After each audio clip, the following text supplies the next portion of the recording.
You're already in the hardest part of it, or you already surpassed the hardest part of it.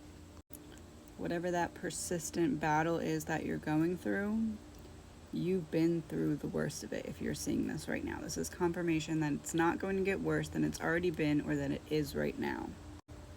That isn't necessarily the you're in the home stretch message for everyone. For some, maybe, but not for all. But it is the message of you've already handled the worst of it.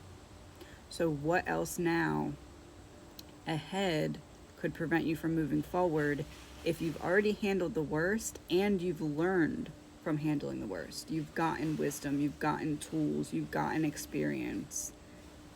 So, even the hardest of times that could come forward, you're approaching them more well equipped because of what you've already handled, because you've already been through the worst of it. And deep down, you know you've been through the worst of it, but there is this persistent fear that what if?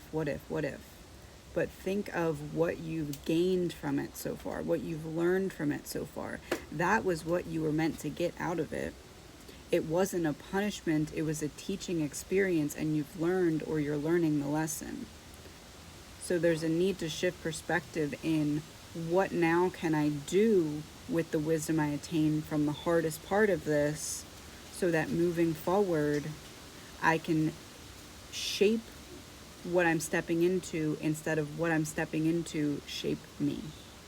Because now with the wisdom that you attained on the journey to the top of this mountain, now you have one thing that you never could have had at the bottom of the mountain before you were forced to climb it: perspective.